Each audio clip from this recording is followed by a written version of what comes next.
Recording message जाने से बताना चाहिए। हुआ है ना? Sir yes sir. Okay sir, चलो तो फिर after a few weeks gap हम लोग स्टार्ट करेंगे सिक्योरिटी लॉ। सिक्योरिटी लॉ, जैसे कि हम लोग कैपिटल मार्केट सेक्शन जो है वो mutual funds and capital markets को हम लोग इवनिंग के क्लास में देख लेते हैं। और ये जो लॉ का एरिया है, सेबी लॉ या सिक्योरिटी लॉ, इस टॉपिक को हम लोग सैटरडे सैटरडे डे टाइम में पढ़ते हैं सर। ओके, तो फिर सिक्योरिटी लॉ में मैं आपको SEBI law, security contract act, SEBI law 1992, listing obligations, जैसे बहुत सारा टॉपिक मैंने कवर किया था। मैं एक बार स्क्रीन शेयर करता हूँ, जस्ट आप लोग एक बार देखें। ये एग्जीक्यूटिव सिलेबस के हिसाब से सिक्योरिटी लॉ में हम लोग मुझे जितना पता चल रहा है सर, ये सब टॉपिक में डिस्कशन हो गया था। स्पेशली सिक्योरिटी कॉन्ट्रैक्ट एक्ट हो गया था, security exchange board of India के बारे में, not just this objective and details but also capital disclosure requirements, obligations and disclosure requirements, से भी रिलेटेड जो दूसरा रूल्स रेगुलेशंस भी हैं उसके बारे में मैंने डिस्कशंस किया था, है ना? तथा हुआ था ना? इसका नोट्स है आप लोगों के पास सेबी का या नहीं है? क्या रे, बोलो सर। नंदिनी उन्हें पढ़ছে কি পড়ছে না?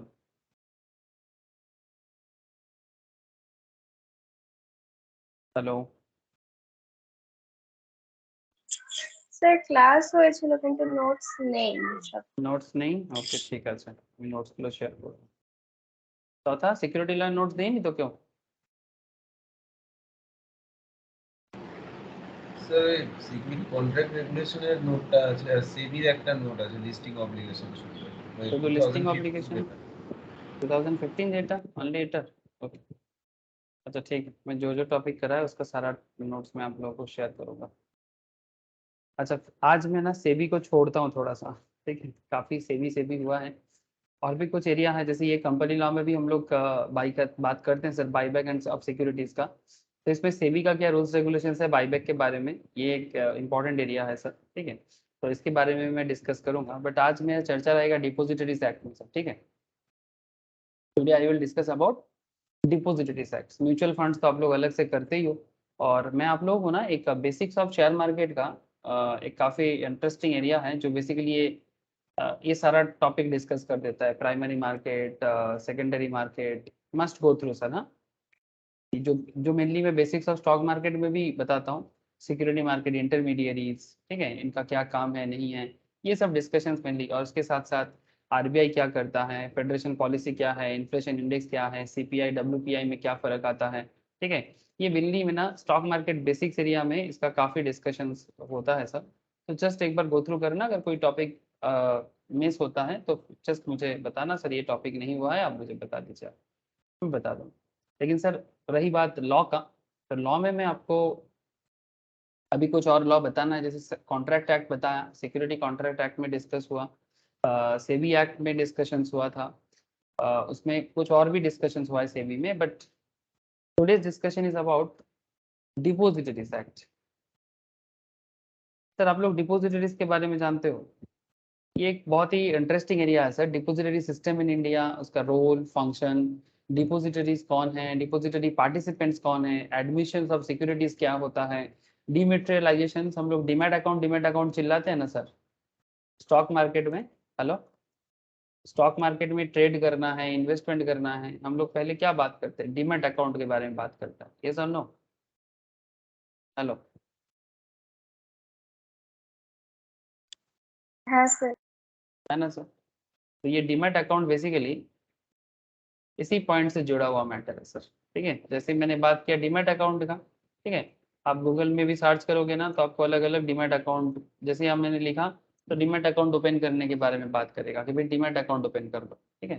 जैसे बहुत सारे कंपनीज हैं जहाँ पर आप डीमैट अकाउंट ओपन कर सकते हो, ठीक है, तो ब्रोकिंग के थ्रू से। लेकिन सवाल ये उठता है कि स्टॉक ब्रोकर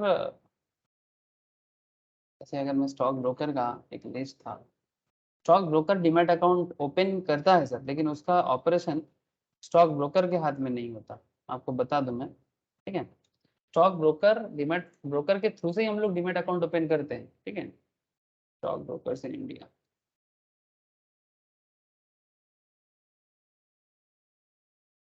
लंबा लिस्ट है सर, बहुत सारा कंपनी है स्टॉक ब्रोकिंग में हमारे देश में, ठीक है। जैसे कार्बी, जीरोधा, देखो मैं एनएससी के साइड में चला गया, ये देखो यहाँ पर आपको हमारे देश में जो ब्रोकिंग कंपनी है उसका सारा लिस्ट दिख जाएगा, ठीक है। Guinness securities, Zerodha broking, Karbi stock, angel broking, Motilal Oswal, Kotak security, ICICI security, IIFL securities, F6 पेंसाव, शेर खान, वेल्थ मंत्रा, ट्रेड बुल्स, बहुत सारे हैं, लंबा लिस्ट है। आप स्टॉक्स बेसिकली इस नाम पे है उसका, आप स्टॉक्स टाटा का है, इसमें भी टाटा का इन्वेस्टमेंट है सर, जिसको आप स्टॉक्स हम लोग बोलते हैं, काफी अच्छा कर रहा है आजकल। आर मतलब जीरोधा को कम्पीट कर रहा है बहुत अच्छा। R K S B securities India private limited, India bulls, SBI cap securities, ठीक है सर। आनंद रथी, जियोजित फाइनेंस, बसन, स्वस्तिका, कितना बड़ा है सर, अरे बाप रे सर, लिस्ट खत्म नहीं हो रहा, कहाँ जाके रुकेगा सर। 287 अप्रॉक्स सर, 287 लिस्ट है यहाँ पर, लंबा लिस्ट है 287, देख पा रहे हैं सर आप लोग? हेलो,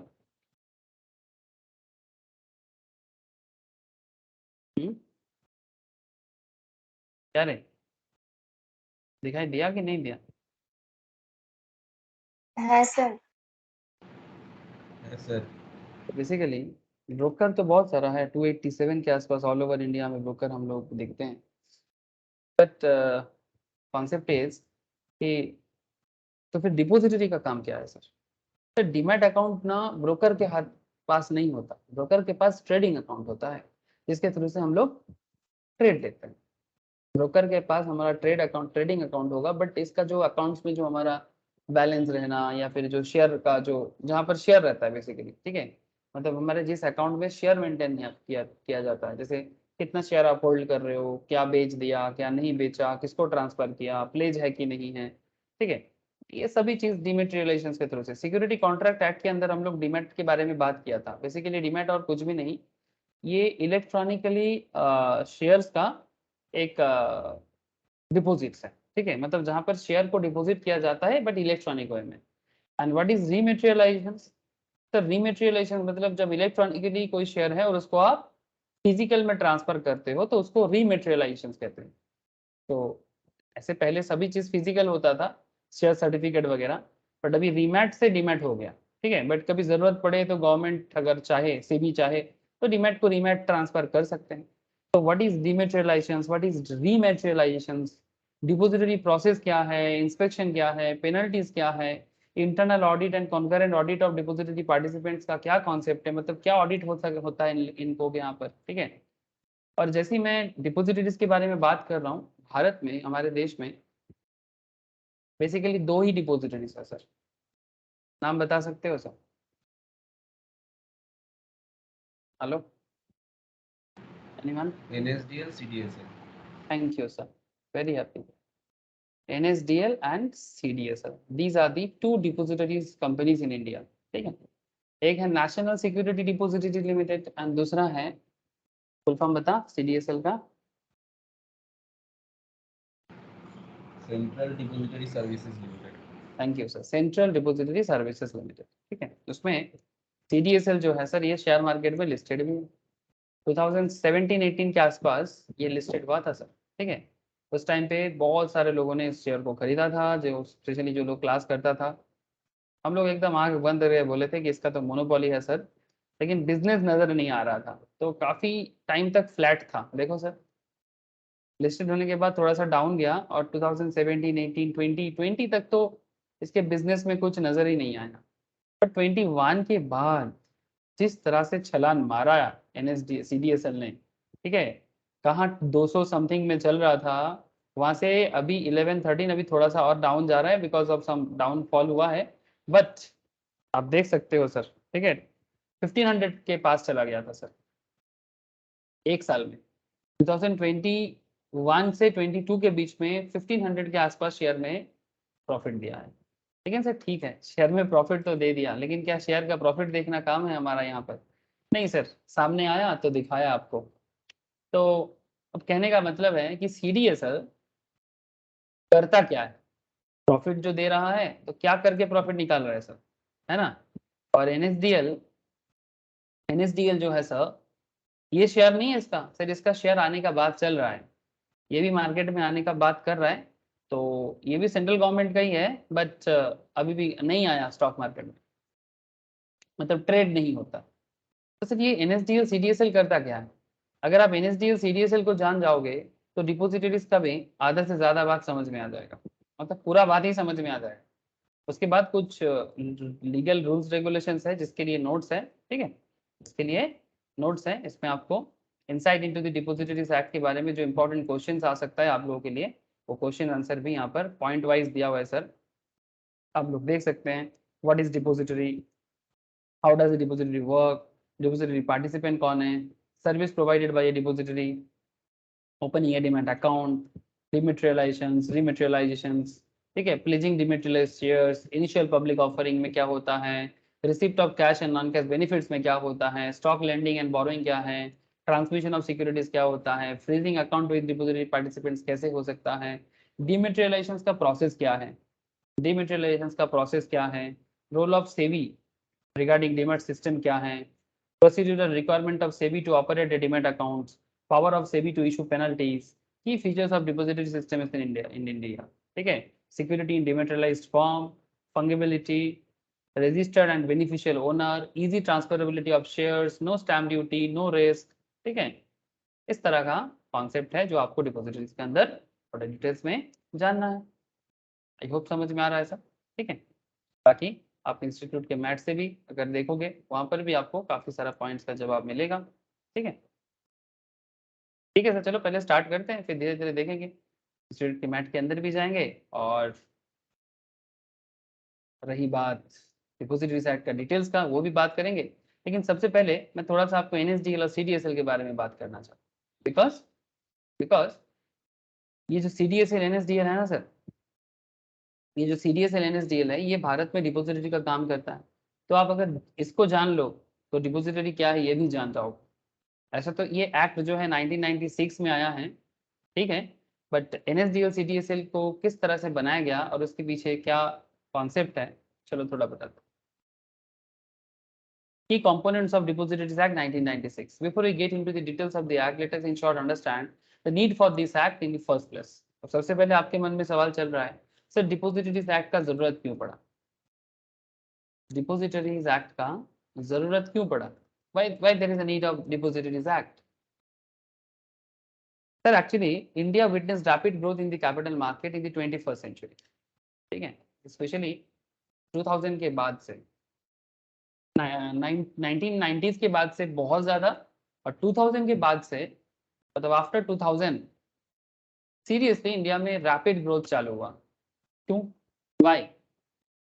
सर इसके पीछे मुझे और क्या बताना है, इंडिया में रैपिड ग्रोथ पहले क्यों नहीं था और 2000 के बाद में क्यों चालू हुआ? इसके पीछे एक सिंपल सा लॉजिक है कि भारत का जो पोटेंशियल है, इंडिया का जो पोटेंशियलिटी है, ये आपको पता होना चाहिए कि पहले भारत में क्यों नहीं था और आज भारत में इतना पोटेंशियलिटी क्यों नजर आ रहा है।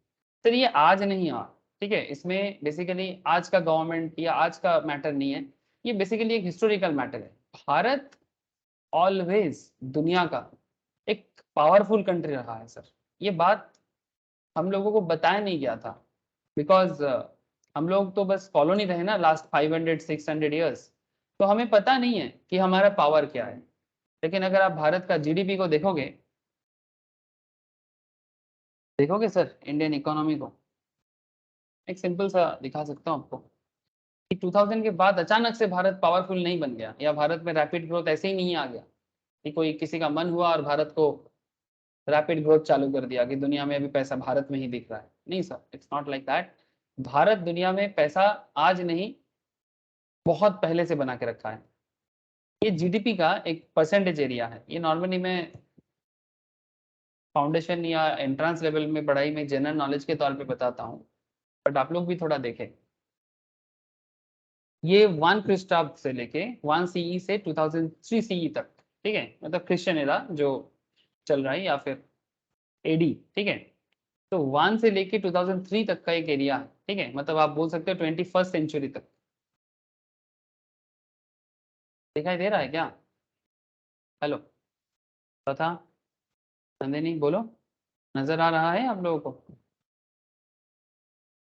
हाँ सर। लुक एट सर, ये जो गिरुआ लाइन है, जो बेसिकली त्यागी, ठीक है, ये जो लाइन है हमारा, ठीक है, भगवा झंडा, ठीक है, जो भी हो, गिरुआ जो कलर है, ये बेसिकली ये वाला कलर इंडिया का है। बाकी डीप ब्लू है यूएस का, यूरोप का है हल्का स्काई ब्लू, चाइना का है रेड, इंडिया का है दिस वन, मिडिल ईस्ट का है ग्रीन, ठीक है सर।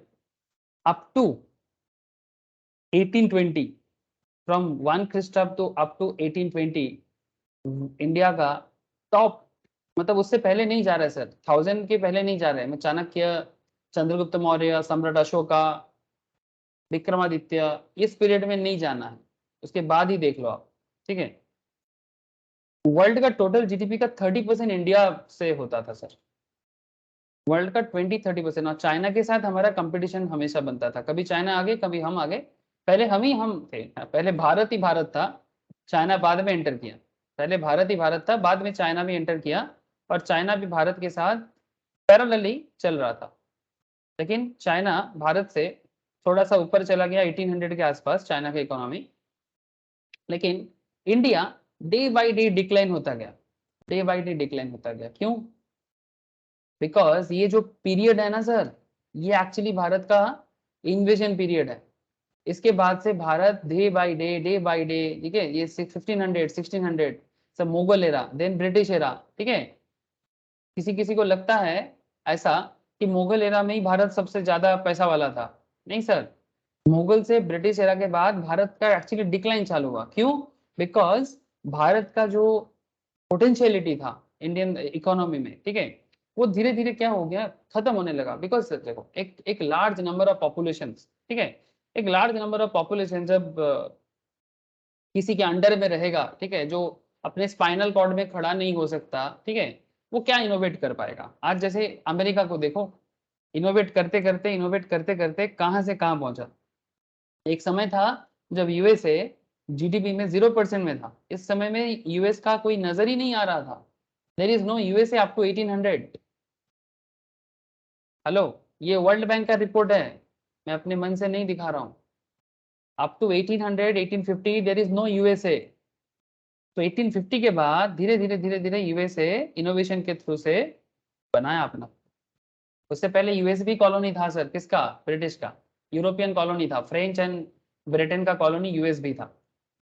लेकिन यूएसए इंडिपेंडेंट लिया, और उसके बाद यूएस का भी देखो 1770s में उसका इंडिपेंडेंस ही आया था, 1770 समथिंग। उसके बाद यूएसए को रोकना मुश्किल है, और आज ये दुनिया का सबसे highest level of percentage of GDP create करने वाला कंट्री है ना। अब भारत का क्या है? भारत का प्राइड दुनिया में बहुत हाई था, बहुत हाई, लेकिन डिक्लाइन होते होते सबसे नीचे आ गया था, सबसे नीचे। इवन मिडिल ईस्ट, एक जमाना था मिडिल ईस्ट हाई लेवल में था, बट मिडिल ईस्ट में धीरे धीरे, मिडिल ईस्ट में ईरान वगैरह सब कुछ था, बहुत ही हाई लेवल था, ठीक है, बट मिडिल ईस्ट का भी ना एक्सप्लॉयटेशन हुआ, बहुत सारा रीजन है उसके पीछे, ठीक है, कन्वर्जन, ये कन्वर्जन, वो कन्वर्जन, मतलब मेन जो अस्तित्व है किसी भी उस एरिया का, जो लोकल पॉपुलेशन पारसी, ठीक है, उन लोगों के साथ जिस तरह का प्रॉब्लम हुआ है, ठीक है, ये सब हिस्टोरिकल रीजन है एक पर्टिकुलर कंट्री का डे बाई डे डिक्लाइन होने का। तो मिडिल ईस्ट भी धीरे धीरे गिर गया था, लेकिन फिर से जब से तेल मिला है, मतलब 1930s के आसपास, उसके बाद से मिडिल ईस्ट फिर से आप होना चालू हुआ। मतलब वर्ल्ड जीडीपी का अभी मिडिल ईस्ट से परसेंटेज 10% के आसपास जा रहा है, ठीक है, 5% 6%। बट इंडिया देखो सर, अभी वर्ल्ड जीडीपी का 10% तक नहीं है, बट मिडिल ईस्ट से ज्यादा है, बट चाइना से काफी नीचे है, यूरोप से नीचे है, यूएस से भी नीचे। बट सर ग्रोथ तो नजर आ रहा होगा आपको। हेलो बोलो सर, ये इतिहास क्या क्या सिखा देता है सर? ग्रोथ नजर आ रहा है ना, आएगा भी आएगा, क्यों नहीं आया, मतलब नजर आना ही आना है, बिकॉज ये तो इतिहास है। इतिहास अपने आप को बार बार दोहराता है sir. History tends to repeat itself. ये बात ऐसे ही नहीं कहा गया। किसी भी देश का जो पोटेंशियलिटी है इसको ज्यादा दिन तक छुपाया नहीं जा सकता। आज नहीं तो कल बाहर निकल के ही आएगा, ठीक है। तो सच को कब तक आप छुपा सकते हो, सच तो बाहर आने ही आना है। तो वही हो रहा है sir, it's a positive thing. मैं आपको आज का बात नहीं कर रहा हूँ, लास्ट 1000 years का हिस्ट्री बता रहा हूँ आपको कि क्यों भारत में ये ग्रोथ चालू हुआ है। और विवेकानंद जी 1903 में बोला था, जब उनका डेथ हो रहा था, कि 1902-03 में विवेकानंद बोला था कि 1947 मतलब ठीक 50 years, with in 50 years India will get independency. ठीक है, भारत को स्वाधीनता मिलेगा, इंडिपेंडेंसी मिलेगा। और आफ्टर 50 ईयर्स मतलब 1950 से 2000 इंडिया में ग्रोथ आएगा। And after 50 years Bharat super power बनेगा। आप ये बात मानो या ना मानो, फर्क नहीं पड़ता सर, बट होना ही होना है। भारत सुपर पावर बनेगा ही बनेगा। कैसे बनेगा मुझे नहीं पता, इंटरनल पॉलिटिक्स क्या होगा मुझे नहीं पता, मार दंगा होगा, धर्म को लेकर राजनीति होगा, क्या होगा आई डोंट, कुछ भी हो सकता है, बट होगा ही होगा। भारत सुपर पावर बनेगा, बिकॉज ये कोई पॉलिटिकल मैटर नहीं है, ये इतिहास है। ये इतिहास है, आप देखो चेंज जो दिख रहा है वो होगा। कैसे होगा, इंडिया कैसे अपने वापस अपने पोटेंशियलिटी में आएगा, दूसरे का चमचागिरी छोड़ के भारत कैसे अपने रूल्स रेगुलेशंस के साथ, अपने इनोवेशंस के साथ दुनिया में आएगा, वो तो नजर आ रहा है। और उसका इफेक्ट भी नजर आ रहा है, जो स्वामी विवेकानंद जी 1903 में देख लिया था, 1903 में। विवेकानंद को पढ़ोगे तो और समझ में आएगा कि उनका सोच कितना प्रैक्टिकल है, कितना प्रैक्टिकल है। मैं बचपन में पढ़ा था सर, तब समझ नहीं था, पर जितना समय जा रहा है ना, विजुअलाइज हो जा रहा है। ठीक है चलो वापस आ जाते हैं। तो था ये जो देख ली,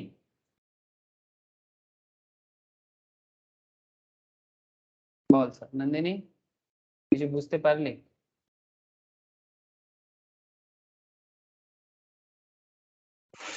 हाँ sir. These all are linked, ठीक है, दीज ऑल आर लिंक्ड। मतलब मैं ऐसे ही नहीं बात कर रहा, मतलब कहने का मतलब है कि ये डिपोजिटरीज का जरूरत ही नहीं पड़ता अगर भारत में इकोनॉमिक डेवलपमेंट ना हो।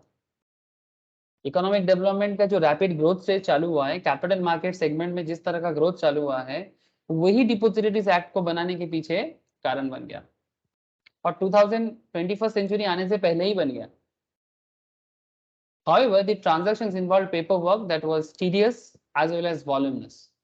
जो ट्रांजैक्शंस कैपिटल मार्केट में पहले होता था वो काफी टीडियस होता था, एज वेल एज बहुत वॉल्यूमिनस होता था। The existing system was paper based, had issued like bad delivery, delay in transfer of shares, settlement periods that were long। मतलब ये जो आज के डेट में हम लोग मतलब स्टॉक मार्केट में ट्रेडिंग करते हैं ना सर, इंट्राडे करना, फ्यूचर एंड ऑप्शंस में ट्रेड करना। Hello, intraday stock trading, future and options market में ट्रेडिंग, ठीक है। ये जो ट्रेडिंग होता है, कमोडिटी मार्केट में ट्रेडिंग, ठीक है, बहुत सारा ट्रेडिंग, करेंसी में ट्रेडिंग, क्या क्या नहीं हो रहा है। लेकिन इतना ट्रेडिंग इतना फास्ट फास्ट होता है, सेटलमेंट प्रोसेस भी तो कुछ होना चाहिए। तो ये सेटलमेंट कौन करता है, डिपॉजिटरीज करते हैं। शेयर किसके अकाउंट में आएगा, किसके अकाउंट से जाएगा। सेटलमेंट का मतलब, से फॉर एग्जांपल तौथा के अकाउंट से शेयर मेरे पास आएगा, चौथा के डीमैट से डेबिट होगा, मेरे अकाउंट में क्रेडिट होगा मे बी, या मेरे अकाउंट डेबिट होगा, चौथा का अकाउंट क्रेडिट होगा। तो ये जो सेटलमेंट है सर, ये सब सेटलमेंट है। अब ये सेटलमेंट प्रोसेस पहले इतना लंबा होता था, और इस लंबाई में बहुत मुश्किल होता था। लेकिन 96 में जैसे डिमेटेरियलाइज किया गया, इलेक्ट्रॉनिकली किया गया, डिजिटल किया गया, उसके बाद से धीरे धीरे, उसके बाद से धीरे धीरे काफी डेवलपमेंट होना चालू हुआ सर, ठीक है। और डिपॉजिटरीज एक्ट इसी का एक नतीजा। ইয়েস তথা কোথায় চলে গেছিলি, কতক্ষণ ছিলি না? স্যার টিম থেকে বার করে দিল, ঢুকতে বার দিচ্ছিল করে দিল, ও সেটা নেটওয়ার্ক ইস্যু, বার করে দেবে কেন? কিছু নেটওয়ার্ক ইস্যুস আছে, কি আর আছে যে বার করবে, মাঝে মাঝে নেটওয়ার্ক প্রবলেম হচ্ছে, আমারও আজকে খুব প্রবলেম করছিল সফটওয়্যারটা। কোথা দিয়ে লাস্ট শুনেছিলি, জিডিপির গল্পটা শুনেছিলি? হ্যাঁ স্যার। ठीक है। तो बेसिकली मैं वही बात कर रहा था कि 21st सेंचुरी में क्यों इंडिया में कैपिटल मार्केट ग्रोथ आया, इसके पीछे मैं लास्ट 1000 ईयर का हिस्ट्री दिखाया आप लोगों को, और इसके ऊपर बेस करके डिपोजिटरीज का जरूरत क्यों पड़ा ये भी मैं आपको बताया कि क्यों डिपोजिटरीज एक्ट बनाने का जरूरत पड़ी है। ठीक है, कोई एक्ट ऐसे ही नहीं बनाया जाता, या फिर किसी एक्ट का जरूरत ऐसे ही नहीं पड़ता सर, कुछ प्रॉपर रीजन होता है तभी उस पर्टिकुलर मैटर में एक्ट लाना चाहिए, अदरवाइज नहीं। ठीक है, या तो गवर्नमेंट का कुछ जरूर मतलब डेस्परेट नीड हो, या फिर कभी कभी वो लोग मैनिपुलेट करके भी बनाते हैं, दैट्स अ डिफरेंट बात, but you have to understand कि why some act is built up for the system, ठीक है, for the proper delivery, for the proper settlement and everything, ठीक है। So to overcome these challenges, the problem क्या था, the characteristic were in sign of a market that was underdeveloped, there is not on par in international market, Indian stock market या Indian capital market international market के साथ at par नहीं था। To overcome these challenges, a depository system was introduced. The aim was to remove the challenges with the state of art of technology. So in simple, depository और कुछ भी नहीं, हमारा share का डिपॉजिट या securities का डिपॉजिट जहां होता है, दैट इज अ डिपॉजिटरी, ठीक है, जिसमें एनएसडीएल सीडीएसएल जैसे कंपनी काम भी करता है। तो what is a depository? To explain in simple terms, depository is a place where something is deposited for security purpose. Security purpose में अगर कहीं पर कोई चीज डिपॉजिट किया जाता है, कोई एसेट, ठीक है, तो आप उसको डिपॉजिटरी बोल सकते हो। It could be a bank, it could be a company or an institution that holds securities and facilitates the exchange of the securities. The depository is an institution that is allowed to accept monetary deposit from its customer. Simple. The definition of depositories under Depositories Act 1996, the definition बनाया गया, the definition of depositories under the Depositories Act 1996 is that a depository is a company registered under the Companies Act 1956. It would be granted a certificate of registration under section 12 subsection 1A of Security and Exchange Board of India Act, SEBI Act 1992. Hence the depository become an organization like a central bank. The main role of depositories is to dematerialize मतलब digitalize of the shares of the securities, which mean converting the securities from physical form to electronic form, physical shares securities को electronic form में convert करना and enabling transactions in electronic form. और ये मतलब ये जो share market में जो भी ट्रांजैक्शंस होता है इसको इलेक्ट्रॉनिक वे में काम करना। The depository needs to obtain a certificate of commencement of business from SEBI. डिपोजिटरीज को अपना बिजनेस चलाने के लिए सेबी से certificate of commencement of business चाहिए। At present 2 depositories are functioning in India, one is now, एक का नाम है एनएसडीएल, दूसरे का नाम है सीडीएसएल। ठीक है, चलो सर थोड़ा इनके बारे में कुछ जानकारी लेने का कोशिश करते हैं। सर एनएसडीएल, पहले मैं आपको थोड़ा एनएसडीएल के बारे में बता देता हूँ। तो एनएसडीएल कब बना सर? जब से एक्ट है तब से है, ठीक है, since Inception from 1996, 26 years ago. ठीक है, क्यों बना था, इतिहास का नॉलेज मिल गया आपको कि क्यों भारत में जरूरत पड़ा। Central depository securities, central security depository, depository service का काम करता है। क्या प्रोडक्ट है इनका? करंट की पीपल है पद्मजा चंद्रू, ठीक है, पद्मजा चंद्रू, ठीक है, चंद्रू में भी MD and CEO, demat account, transfer and settlement of securities. Main काम इनका यही है, डीमैट अकाउंट को देखना, डीमैट अकाउंट को सिक्योर करना और transfer settlement of shares and securities में ट्रांसफर एंड सेटलमेंट का काम करना। इनका पेरेंट ऑर्गेनाइजेशन कौन है sir? Security and exchange board of India, ministry of finance, government of India. तो बेसिकली आप समझ ही रहे हो एनएसडीएल एक फुल्ली मतलब कंट्रोल्ड गवर्नमेंट ऑर्गेनाइजेशन है। ठीक है, अच्छा, is an Indian central depository based on Mumbai. It was established August 1996 for the first electronic securities. The first electronic security depositories in India with national coverage. Bharat का पहला electronic security depository है। ठीक है, it was established based on a suggestion by a national institutions responsible for the economic development of India. Its demat account now hold assets worth ₹4 trillion. NSDL के पास जो demat account है उसका total valuation है 4 trillion sir, 4 trillion US dollar. I hope you understand कि how big this things is, ठीक है। NSDL provides bucket of service to investors, stockbrokers, custodians, issuers companies, savings account, current account business, corresponding etc. through its nationwide network of depository participants or DPs and digital platforms. ठीक है, इतना बड़ा काम करता है। इतिहास, India had a vibrant capital market, vibrant मतलब बहुत ही ज्यादा ग्रोथ जहां है उसको वाइब्रेंट कहा जाता है, which is more than a century old. The paper-based settlement of trade caused substantial problems such as bad delivery, delayed transfer of title, जो मैं अभी आपको बताया है। Promulgation of Depository Ordinance in 1995 paved the way for the establishment of National Security Depository Limited. मतलब जो problem था, problem को ओवरकम करने के लिए ही NSDL बनाने का रास्ता खुल गया था।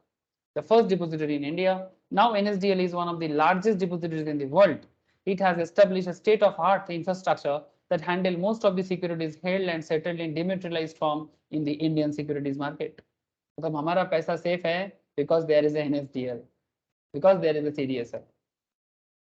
Securities are held in depository accounts which are similar to holding funds in a bank account. आपका पैसा जैसे बैंक अकाउंट में होता है वैसा ही आपका डीमैट अकाउंट के थ्रू से आपका शेयर्स का जो इन्वेस्टमेंट है वो डिपोजिटरीज के हाथ में। Transfer of ownership of securities is done through simple account transfer. This method does away with all risk and hassles normally associated with paperwork. Consequently, the cost of transacting in a depository environment is considerably lower as compared transacting a physical certificates. NSDL introduced the concept of demat to India. मतलब भारत में जो demat का concept है ये NSDL नहीं लाया। In less than 8 years of its existence, 8 साल के अंदर NSDL enable Indian security market to implement T+2 settlement. आज के डेट में जो भारत में जो शेयर मार्केट में सेटलमेंट होता है, T मतलब ट्रेडिंग डे प्लस और 2 दिन के अंदर आपका पूरा शेयर का सेटलमेंट हो जाता है। Indian markets are now implementing T+1 settlement in phased manner. धीरे धीरे इंडियन मार्केट T+1 सेटलमेंट में भी आ गया है। NSDL continues to provide world class digital service to different stakeholders in security market.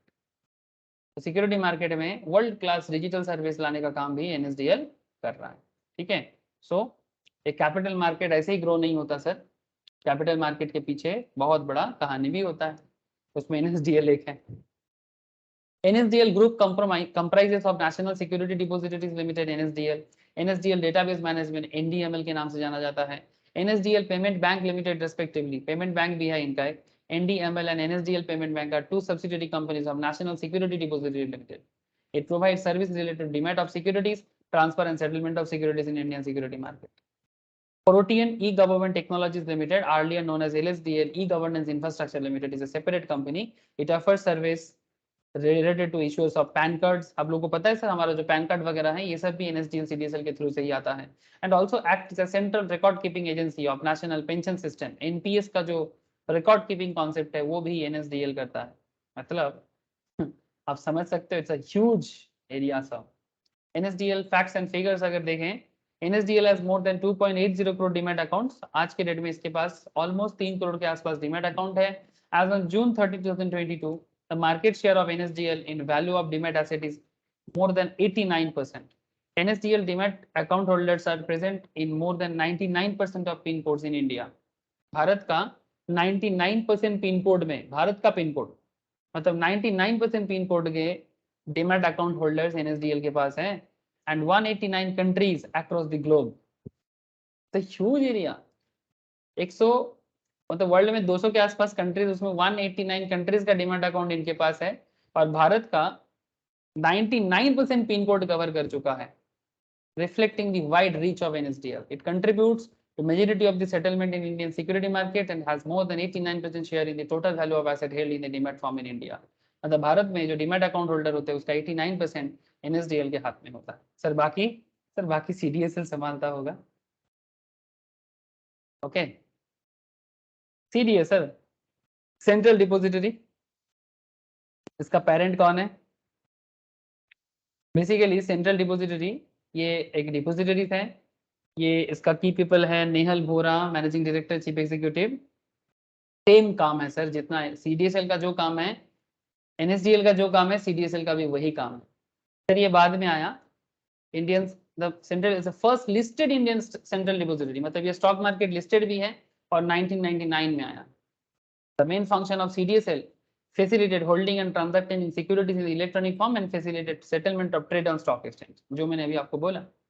लेकिन CDSL कुछ और भी चीजें एक्स्ट्रा करते हैं, holding and transacting in securities in electronic form and facilitate settlement of trades done on stock exchange. These securities include equities, debentures, bond, ETF, exchange traded funds, units of mutual funds, units of alternative investment funds, AIF, certificate of deposits, commercial papers, government securities, ये सभी चीजों का settlement में ये काम करता है। CDSL is currently the largest depository in India in terms of number of demat accounts opened. ठीक है, मतलब जो number of demat account open हो रहा है उस पे इसका नंबर हाई हो रहा है। On February 28, 2022, CDSL became the first depository in India open 60 million active demat accounts. The depository holds asset worth rupees 37.2 trillion as on March 31st, 2022, and over 580 depository participants are associated with CDSL. 580 के ऊपर depository participants मतलब like broking firm जो CDSL के साथ broking firm, banks, depository participants बहुत लोग हो सकते हैं, बैंक हो सकते हैं, ब्रोकिंग फार्म हो सकते हैं, ठीक है, वो CDSL के साथ कनेक्ट करके काम करते हैं। ठीक है, तो आप चाहो तो CDSL के बारे में थोड़ा और जानकारी ले लो, जरूरी है जानना। In February 1999, CDSL received certificate of commencement of business from SEBI. On June 30, 2017, CDSL was listed on NSE through initial public offer. मुझे याद है आज भी, ठीक है, बिकॉज जब भी आया था इसका शेयर बहुत बात हुआ था मार्केट में कि क्या ऐसे बिजनेस को प्रॉफिट इतना मिलेगा, बिकॉज ये तो बस सिक्योरिटी देता है, बदले में कमीशन होगा, इनकम होता है इनका। बट सर, और वो भी इसलिए इतना बात हुआ था, first and the only depository to get listed in Asia Pacific region, मतलब पूरा एशिया पैसिफिक एरिया में, जापान, चाइना, इंडिया, इंडोनेशिया, पूरा रीजन में डिपोजिटरी स्टॉक मार्केट में लिस्टेड और कहीं नहीं है, and only the second depository in the world to achieve this milestone. ठीक है, ठीक है, समझ में आ रहा है सब। तो ये बेसिकली CDSL का स्टार्टिंग था। CDSL was initially promoted by BSE Limited. Currently the top shareholders are BSE Limited, Standard Chartered Banks, मतलब BSE कौन चलाते हैं? Standard Chartered Bank, ठीक है, PPFAS में मतलब म्यूचुअल फंड ऑर्गेनाइजेशंस, ठीक है, HDFC मतलब ये पराग पारिक है, ठीक है, HDFC बैंक एंड LIC, इस तरह का जो ऑर्गेनाइजेशंस है वो बेसिकली BSE को चलाते हैं, और CDSL को स्टार्टिंग में यही लोग प्रमोट किया था। CDSL has in place a robust infrastructure system with multiple backup levels and has implemented world-class information security and cyber security practice. It is thanks to the depository system that paper-based certificates which were prone to be faked, forged, and counterfeit, resulting in bad deliveries, have effectively been eliminated. CDSL offers an efficient and instantaneous transfers of securities held in electronic form in demat accounts. Today, CDSL is an important part of Indian financial ecosystem and is classified as a market infrastructure institute. इसको आज के date में stock market में, capital market में market infrastructure institute के नाम से जाना जाता है, providing convenient, dependable and secure depository service at an affordable cost to all market participants मतलब वी ऑल, ठीक है, जो मार्केट में पैसा लगाते हैं, चाहे वो म्यूचुअल फंड कंपनीज हो, चाहे वो रिटेल पार्टिसिपेंट्स हो, we all are participants. Basics of stock market का जो क्लासेस मैं आप लोगों को शेयर करूंगा, आप लोग अगर उसमें गो थ्रू करोगे ना तो आपको धीरे धीरे ये सब छोटा छोटा मैटर भी समझ में आ जाएगा। क्या क्या सर्विस ये प्रोवाइड करता है इसका आपको मैं आइडिया दे दिया। CDSL का कुछ सब्सिडरीज भी हैं, CDSL ventures limited like CVL, CDSL insurance repository limited CIRL, ठीक है। क्या करता है? CVL is the first KYC registration agency registered with SEBI.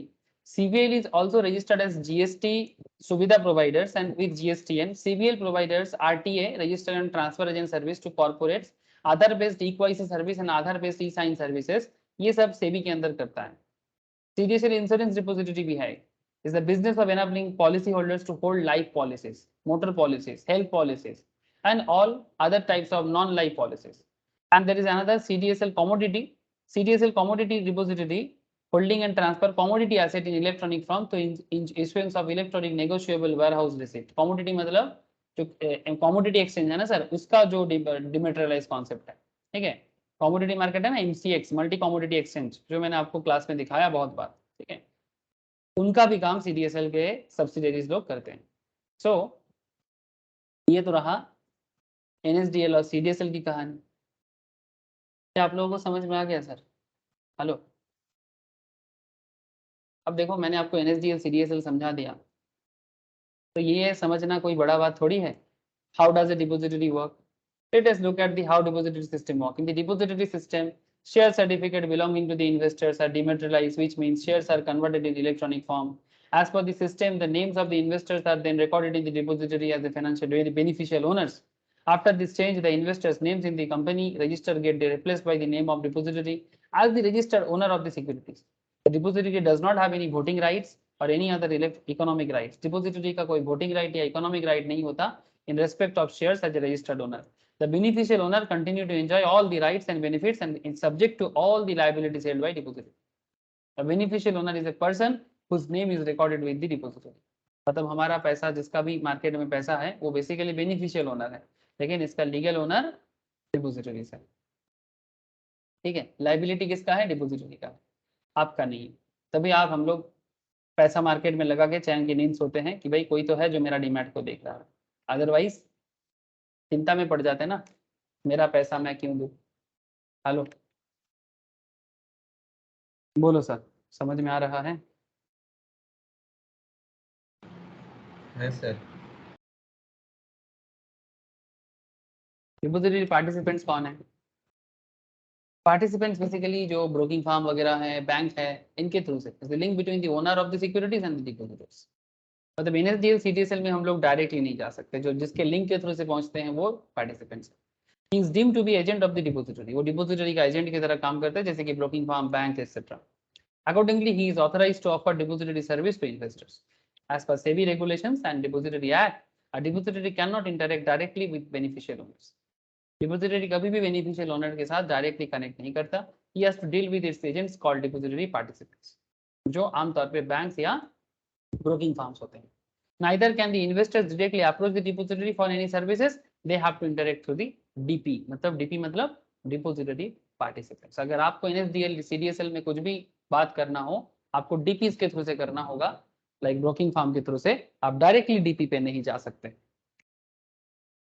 Services provided by a depository, the following services are provided by a depository और a DP, through a DP। मतलब DP के through से, depository participant के through से depositories क्या क्या काम करवाते हैं, जैसे कि opening a demat account.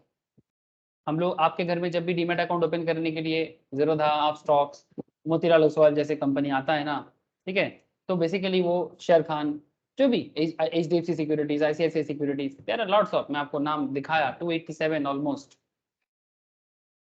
The first step to open a demat account is the short form of dematerialization account. Demat का मतलब बेसिकली डीमेटेरियलाइज, फिजिकल फॉर्म से इलेक्ट्रॉनिक फॉर्म में ट्रांसफर करने का जो कॉन्सेप्ट है, इसको डीमेटेरियलाइज कहा जाता है।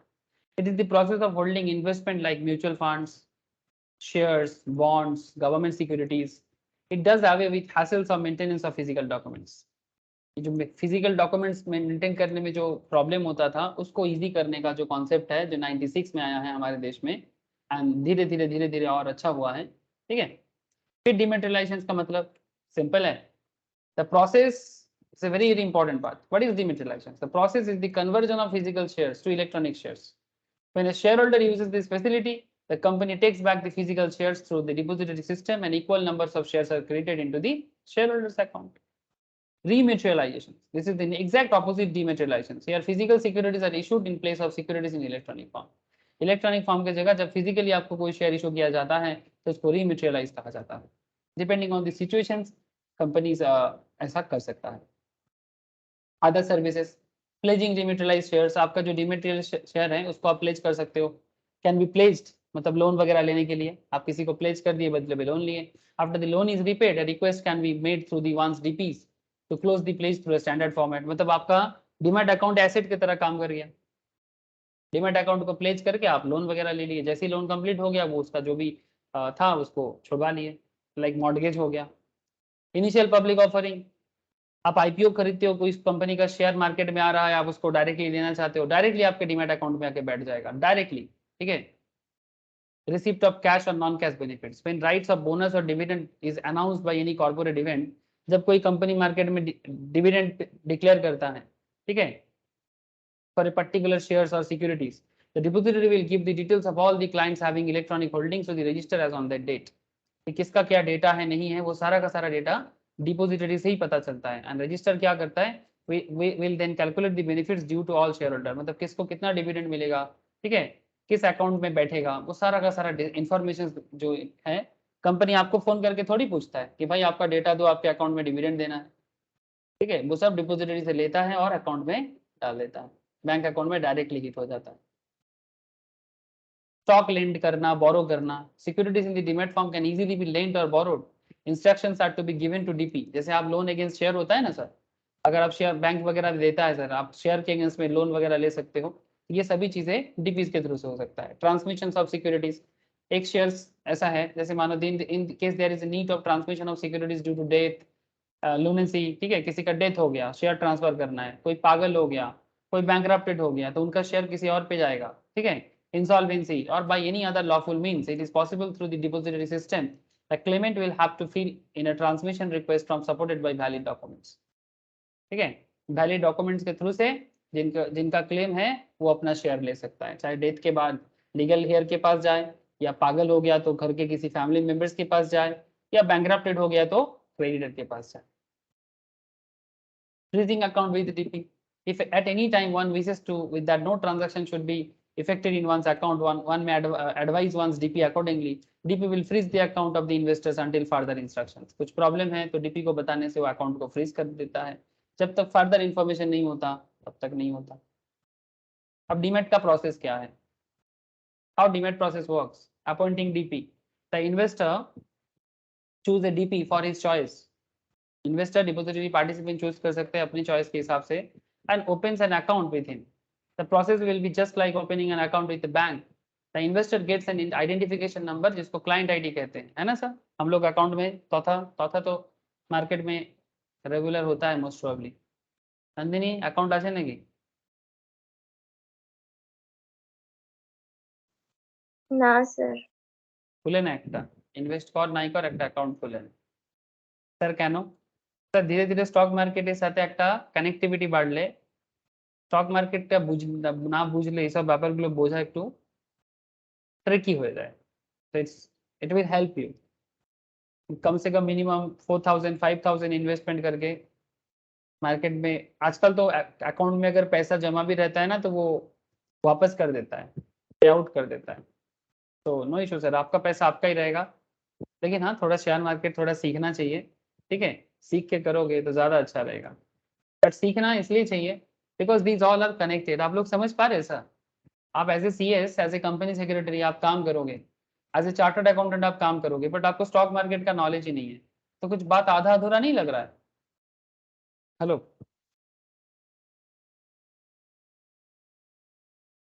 क्या रे, बात समझ में आ रहा है कि नहीं आ रहा है? आप लोग as a chartered, as a company secretary जब काम करोगे, सेबी का काम भी आपको मिल सकता है, बट अगर आपको hand to hand practical knowledge रहेगा, खुद भी करोगे तो आपको और अच्छा रहेगा। यस और नो, प्लीज टेल मी, सही बोला कि नहीं बोला रे? হ্যাঁ স্যার। इसीलिए करना चाहिए, ठीक है sir. Appointing DP, investor choose a DP for his choice and opens an account with him, the process will be just like opening an account with a bank, investor gets an identification called number called a client ID, this is just like the bank account number जो basically broker से ही मिल जाता, this number is the reference point for all transactions with DP। अब depository participant के साथ आपका जो भी transaction चलता है, ठीक है, वो सारा का सारा क्लाइंट आईडी के थ्रू से ही होता है। Every investor with the help of a DP has to agree with the depository to get his holding dematerialized. This steps is necessary whether an investor already has securities or securities are yet to be issued in a fresh issue, ठीक है। तो पहले आपको DP appoint करना होता है, फिर DP आपको क्लाइंट आईडी देता है, फिर आपका अकाउंट ऑटोमेटिकली डीमैट में। ये सब सुनने में बहुत बड़ा लगता है, बट करने में तो था, पढ़ाई कर रहे हैं तो ऐसा लग रहा है कितना बड़ा बात है, बट रियल लाइफ में ये बहुत ही सिंपल सा काम है ना आज के डेट में।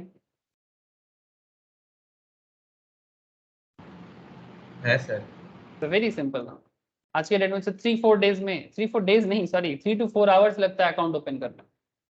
डीमैट अकाउंट ओपन करने में 3 से 4 घंटे में अकाउंट एक्टिव हो जाता है, इतना फास्ट हो गया हमारा current system of capital market.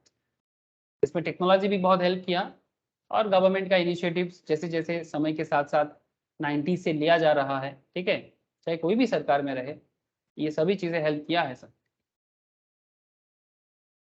Demat request, the investor makes an application to DPs in a form called dematerialisation request form is known as DRF, जो एक्चुअली फॉर्म फिलअप करवाते हैं आपको। This form is provided by the DP. The investor hands over the share certificate after cancelling them in writing. The certificate are then surrendered to the get dematerialized for demat. The DP will accept certificate registered only in the investors name. मतलब अगर physical format से demat में convert करना है तो वो process इस तरह से होता है। और नॉर्मली जब ब्रोकर आपको फॉर्म फिलअप कराते हैं तो एक डीमैट फॉर्म भी फिलअप कराते हैं जिसमें आपको बहुत सारा साइन करना होता है। यस ना तथा थोड़े चीज तो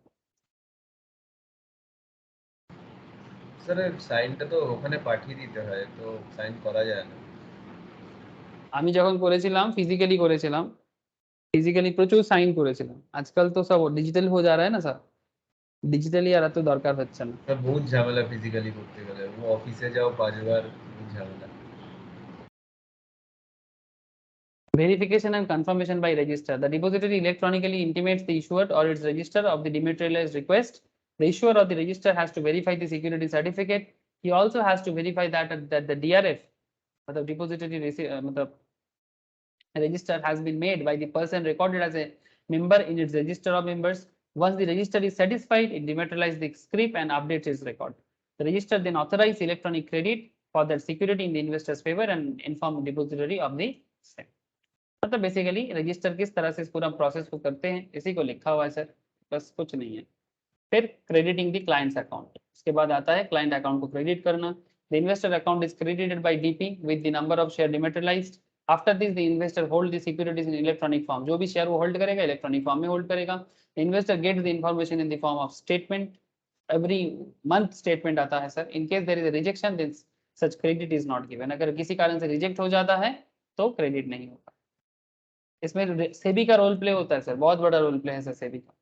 As per the Security Exchange Board of India, certain guidelines need to be followed for opening a demat account in India. There are guidelines opening and closing the account, procedural requirement of SEBI to operate demat account.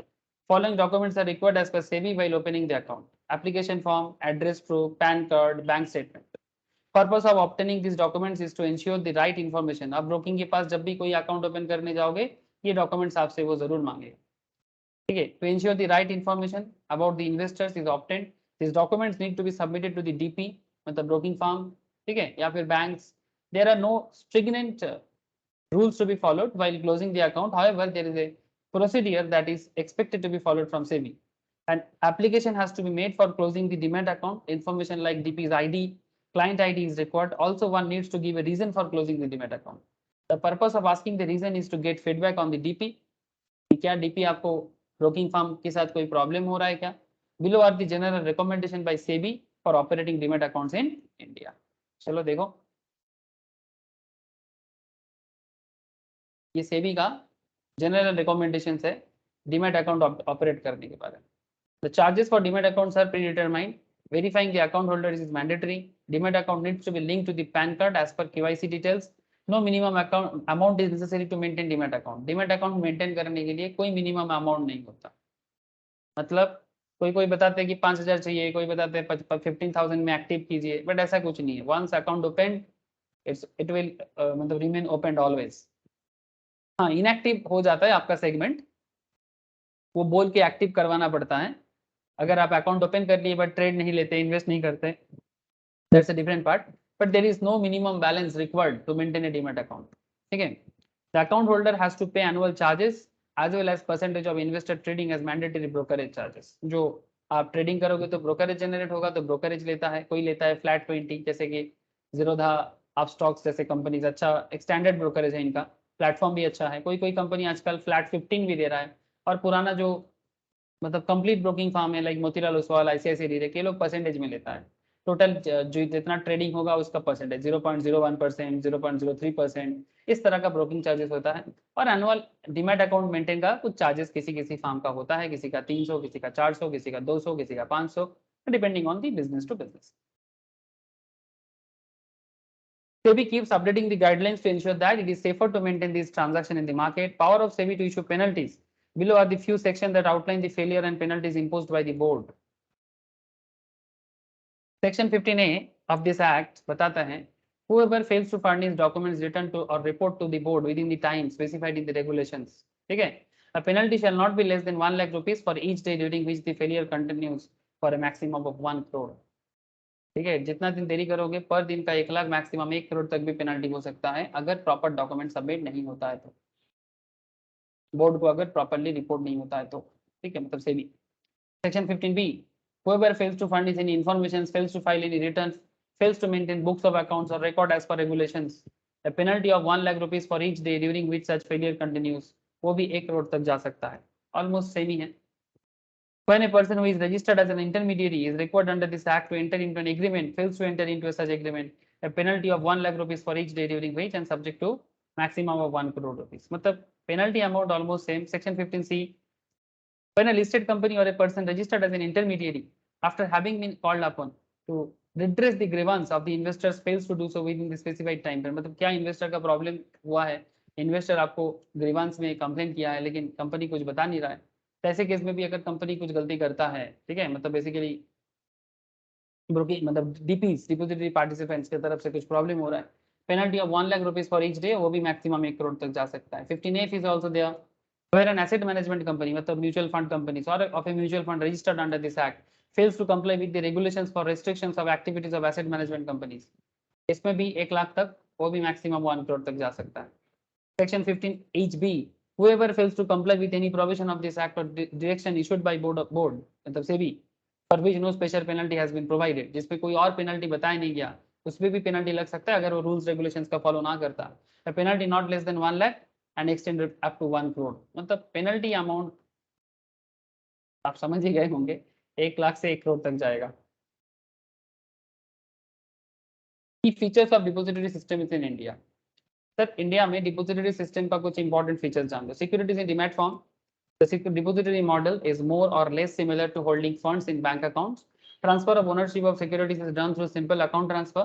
This method is simpler and avoids cumbersome paperwork, मतलब जो problematic paperwork था उसको side कर दिया। Fungibility means an asset can be interchanged with another asset of a similar types. The dematerialized securities are not identified by share certificate numbers. Hence, all securities which are in the same class can be interchanged. Same class of assets में interchangeability हो सकता है and इसे fungibility कहा जाता है, ठीक है, याद रखिएगा। Registered and beneficial owner, there are two types of ownership of securities, one is registered owner and the other is beneficial owner.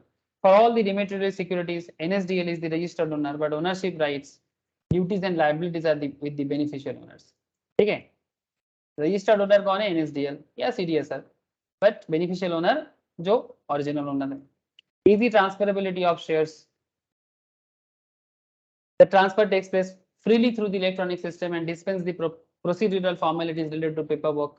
No stamp duty for the transfer of physical shares. The stamp duty of 0.5% is payable on the market value of shares. However, there is no such duty on electronic form. पहले होता था, share transfer करने के time पे सरकार stamp duty लेता था, जैसे प्रॉपर्टी ट्रांसफर के टाइम पे लेता है आज भी, उसी तरह से शेयर ट्रांसफर के टाइम पे स्टैम्प ड्यूटी का कॉन्सेप्ट था। No risk, physical certificate of issues like loss in transit, theft, bad deliveries, मतलब पहुंचेगा कि नहीं पहुंचेगा, huge मतलब risk is there, but there is hardly any risk involved in the electronic system as compared to physical certificates. So that's all about depositories. क्या करना है, depositories act 1996 में जाओ,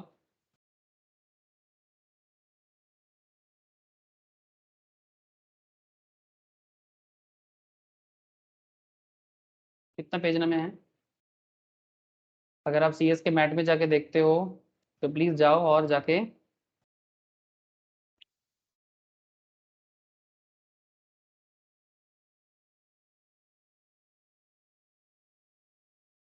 आई थिंक दिस वन, ठीक है, please एक बार go through करो sir. Already आपको सारा मैटर बता दिया, कंप्लीट कॉन्सेप्ट में मैंने बात कर दिया आपके साथ, ठीक है। Depositories act 1996, if there is any concept जो मैंने नहीं बताया होगा आप प्लीज मुझे बताइए, ठीक है। डिपोजिटरी, टीपी, इन्वेस्टर्स में सारा पॉइंट आपको ओवरऑल कवर किया, ठीक है। But if there is any concept जो मैंने शायद नहीं बता पाए तो आप मुझे एक बार बताइए, मैं क्लास में फिर से डिस्कस कर दूँ, ठीक है सर। और ये सब सेक्शंस को देख लीजिएगा पेनल्टीज एंड एडजुडिकेशंस के लिए, ठीक है। कुछ सेक्शंस के मैंने बताया और कुछ सेक्शंस यहाँ पर और भी हैं, जैसे 19A, 19B, 19C, 19D, 19F, ठीक है।